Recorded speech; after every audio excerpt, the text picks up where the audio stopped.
ব্যবসা আপনার দ্বারা কখনোই সম্ভব না যদি না আপনি প্রপার প্ল্যানিং ছাড়া ব্যবসা শুরু করেন। কারণ একটা ব্যবসা শুরু করা সহজ, কিন্তু টিকে থাকা কঠিন। আসসালামু আলাইকুম।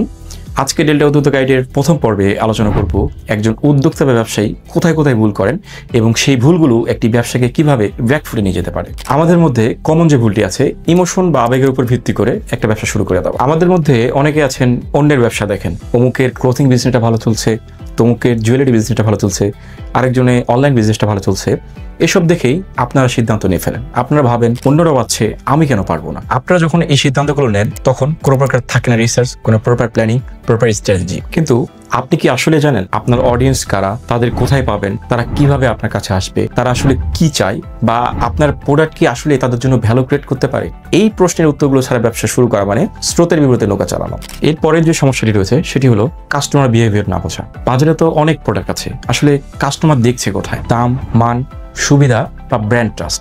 এই বিষয়গুলো না বুঝে শুধু নিজের ধারণায় প্রোডাক্ট স্টক করলে কাঙ্ক্ষিত রেসপন্স পাওয়া কঠিন। কারণ আজকের স্মার্ট বিজনেস মানে ডাটা বেস ডিসিশন। এরপরে আমরা যে ভুলটি করি সেটি হলো ক্যাপিটাল বা মূলধনের ভুল খরচ। আমরা একটা অফলাইন বা অনলাইনে ব্যবসা যখন শুরু করি তখন প্রথমে কি করি? দোকানের সাজসজ্জা, বাহ্যিক সৌন্দর্য বা বিলবোর্ডে আমাদের ক্যাপিটালের অনেকটাই খরচ করে ফেলি। কিন্তু আমাদের যেটা প্রথম প্রয়োজন সেটি হলো কাস্টমার আনা, বা আপনার এই ব্যবসাটা এখানে এক্সিস্ট করতেছে এটা মানুষের কাছে পৌঁছানো। আমরা যখন ক্যাপিটালের এই ভুলগুলো করি তখন ফলাফল কি আসে? আমাদের ক্যাপিটাল হয়ে যায় শেষ, রিটার্ন আসে শূন্য। ভিজিবিলিটি ইজ কারেন্সি, আর এই ভিজিবিলিটি আসে মার্কেটিং কৌশল থেকে। আজকে যতগুলো বিষয় আলোচনা করলাম সবকিছুর মূলে রয়েছে মার্কেটিং।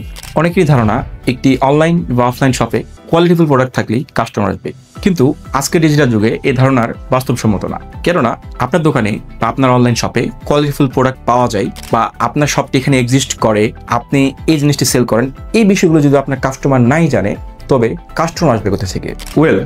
এই পর্ব থেকে যে জিনিসগুলো আমরা শিখলাম, আবেগ বা ইমোশন দিয়ে ব্যবসা না, নিজের প্রোডাক্ট বা কাস্টমারকে বুঝে ব্যবসা শুরু করা উচিত। আপনার ক্যাপিটালের সঠিক অংশ ব্যয় হোক সঠিক স্থানে।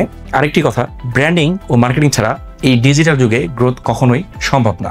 এর পরের পর্বগুলোতে আমরা স্টেপ বাই স্টেপ আলোচনা করব একজন নতুন উদ্যোক্তা বা ব্যবসায়ী কিভাবে ব্যবসা শুরু করবেন, বা একজন চলমান উদ্যোক্তা বা ব্যবসায়ী কিভাবে ব্যবসাকে গ্রো করবেন। এই সিরিজটি শেষ পর্যন্ত দেখলে আপনি যা জানতে পারবেন ব্যবসার পরিকল্পনা, ব্র্যান্ডিং, মার্কেটিং ও ব্যবসার গ্রোথ স্ট্র্যাটেজি। সো দেখা হচ্ছে পরবর্তী পর্বে। টিল দেন, আল্লাহ হাফেজ।